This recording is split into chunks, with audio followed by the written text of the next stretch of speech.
चोपडा तहसील कार्यालयाच्या मागील परिसरात अनेक कुटुंबे गेली 3 ते 4 दशके राहत होती. या जागेबाबत न्यायालयात दावा प्रलंबित असतानाही 30 मे 2026 रोजी जेसीबी आणि ट्रॅक्टरच्या सहाय्याने संपूर्ण वस्ती हटविण्यात आल्याचा आरोप करण्यात आला आहे. या कारवाई दरम्यान कोणतीही पूर्वसूचना देण्यात आली नसल्याचा दावा निवेदनात करण्यात आला आहे. या कारवाईमुळे अनेक कुटुंबे बेघर झाली असून एका निराधार महिलेचा निवाऱ्याअभावी आणि उपासमारीमुळे मृत्यू झाल्याचाही गंभीर आरोप करण्यात आला आहे. तसेच संबंधित महिलेच्या मृत्यूची निष्पक्ष चौकशी करून जबाबदार अधिकाऱ्यांवर कारवाई करण्याची मागणी करण्यात आली आहे. दरम्यान बेघर झालेल्या महिला 29 जूनपासून चोपडा तहसील कार्यालयासमोर अन्नत्याग करून आमरण उपोषण करत आहेत. मात्र प्रशासनाने या आंदोलनाकडे दुर्लक्ष केल्याचा आरोपही करण्यात आला आहे. उपोषणस्थळी रात्रीच्या वेळी काही अज्ञात व्यक्ती महिलांसमोर येऊन अशोभनीय कृत्य करत असल्याचा आरोप निवेदनात करण्यात आला आहे. 112 वर फोन केल्यानंतर पोलीस घटनास्थळी पोहोचल्याने मोठा अनर्थ टळल्याचंही सांगण्यात आले आहे. या संपूर्ण प्रकरणाची उच्चस्तरीय चौकशी करून संबंधितांवर कारवाई करावी, बेघर कुटुंबांना तात्काळ हक्काचा निवारा द्यावा आणि उपोषणकर्त्या महिलांना न्याय मिळावा अशी मागणी जिल्हाधिकाऱ्यांसह मुख्यमंत्री, मानवाधिकार आयोग आणि वरिष्ठ पोलीस अधिकाऱ्यांकडे करण्यात आली आहे. आजादी हमें चाहिए, आजादी अरे हमें चाहिए, आजादी हमें चाहिए, आजादी डॉक्टर बाबासाहेब आंबेडकरांचा, डॉक्टर बाबासाहेब आंबेडकरांचा अरे कोण मज्जा देत नाही. कलेक्टर ऑफिस समोर तुम्ही ठिय्या मांडलेला आहे. चोपड्याचं जे प्रकरण आहे अतिक्रमण विषयासंदर्भात आज तुम्ही कलेक्टर ऑफिसला निवेदन देण्यासाठी पण आलेले आहात, काय सांगाल? ताई, सर्वप्रथम तर मी या ठिकाणी उपस्थित असलेल्या सर्व पत्रकारांचे आभार मानतो. आणि दुसरी महत्त्वाची गोष्ट म्हणजे हे जे आंदोलन आज चाललेलं आहे तर हे पोलीस प्रशासनाच्या विरुद्ध नाही. हे आंदोलन आमचं पोलीस प्रशासनात राहून पोलीस प्रशासनाची प्रतिमा मलिन करणारे जे अधिकारी पवन देसले त्यांच्या विरुद्ध हे सर्व चाललेलं आहे आमचं आंदोलन.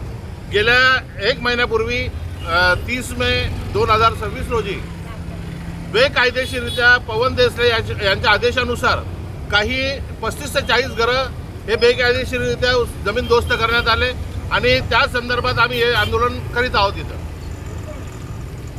तुम्ही चोपड्याला पण काही महिला तिथे उपोषणाला बसल्यात, पण तरी त्यांना त्यांच्या जे मागण्या आहेत त्या अजून पूर्ण झालेल्या नाही आहेत, त्यामुळे तुम्हाला आज हे पाऊल उचलावं लागलेलं आहे. मागण्या पूर्ण होतील हा भाग तर वेगळा, परंतु ज्या महिला आपल्या हक्काच्या निवाऱ्याकरता चोपडा तहसीलदार कार्यालयासमोर बसलेल्या आहेत, न्याय तर मिळालाच नाही परंतु त्या आंदोलनाची दखल सुद्धा 10 दिवस झाले शासन प्रशासनाने घेतलेली नाही. चोपडा तहसीलदार म्हणतो मला देणं घेणं नाही. पोलीस प्रशासन त्या महिलांच्या सुरक्षेसाठी तिथं बंदोबस्त द्यायला तयार नाही. उलट गेल्या 4 दिवसापासून ज्या महिला आंदोलन करताय तर रात्री 10 वाजल्यानंतर काही अज्ञात लोकांकडनं त्या महिलांच्या समोर येऊन काही लोक अश्लील कृत्य करताय, जेणेकरून महिलांना लज्जा निर्माण होईल असं कृत्य केलं जातं आहे. जेव्हा महिलांकडनं पोलिसांना कळवलं जातं की तुम्ही या इथं या लोकांना ताब्यात घ्या, यांच्यावर कारवाई करा, तर एक गोपनीय विभागाचा पोलीस म्हणतो की मी एकटाच पोलीस नाही आहे, तुम्ही इतर पोलिसांना सांगा. म्हणून त्या महिलांनी 112ला कॉल केला आणि 112ला तिथं बोलवलं, तेव्हा ती कारवाई पुढे करण्यात आलेली. त्या महिला फक्त आमच्या हक्काचा निवारा आम्हाला मिळाला पाहिजे. आज पावसाळ्याचे दिवस असताना देसले जे पोलीस निरीक्षक आहेत चोपडा शहर पोलीस स्टेशनचे, त्यांनी जी कारवाई केलेली ते बेकायदेशीर आहे.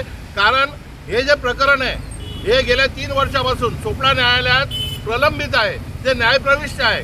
त्याच्या मालकी हक्कासंदर्भात दावा दाखल केलेला आहे. तरीही बेकायदेशीररित्या पवन देसले यांनी आदेश देऊन ते सर्व घरं उद्ध्वस्त केलेले. आज रोजी जे परिवार उघड्यावर आलेले, तर आमची मागणी शासनाला हीच आहे की तात्काळ आपण कलेक्टर साहेबांनी त्या आंदोलनाची दखल घेऊन त्या महिलांना न्याय द्यावा, त्यांना हक्काचा निवारा द्यावा. असे किती लोकांचे घरं उद्ध्वस्त झालेले आहेत त्या ठिकाणी? जवळपास 40 घरं उद्ध्वस्त झालेले. नाव काय आपलं? आनंद माविस्कर, निशाण सामाजिक संघटनेचा संस्थापक अध्यक्ष. ताई, काय सांगाल? चोपड्यामध्ये जे अतिक्रमण झाले ते 40 महिलांचे घर उद्ध्वस्त केलेले आहेत, आज तुम्ही इथे ठिय्या मांडतायत. हो, देसले PI साहेबांनी यांना काही नोटीस न देताना डायरेक्ट यांचा घराला त्यांनी JCB लावून पाडून टाकलं. हे लोक अंगाचे कपड्यावर निघाले, हे रात्र पण दिवस येतात, झोपतात, कुठं झोपतात, यांना मारहाण करतात, शिवीगाळ करतात. आणि आम्ही 10 दिवसापासून तहसील कार्यालयाला बसलोय. पण जे तहसीलदार आहेत आमच्यासोबत असं येऊन असं बोलत नाही का, विचारत नाही बा तुमच्या समस्या काय आहे, तुम्ही काय बसलाय. आम्हाला असं एक कुत्रा बकऱ्यासारखा ते असे बघून चालले जात आहेत, आमच्याकडे दुर्लक्ष करतायत ना. आम्हाला पोलीस प्रशासन येते बघायला ना तहसीलदार येते. आम्ही 10 दिवसापासून पावसात बसलोय तिथं या महिलांसाठी. या संदर्भात तुम्ही कोणाकोणाला निवेदन दिले? आम्ही कलेक्टर साहेबांना दिलंय, SP साहेबांना दिलंय, आपलं प्रांत साहेबांना दिलंय. त्यासाठी आम्ही इथं आज आंदोलन इथं बसलोय पावसात. नाव काय आपलं? अनिता बाविस्कर, निर्णय सामाजिक संघटना.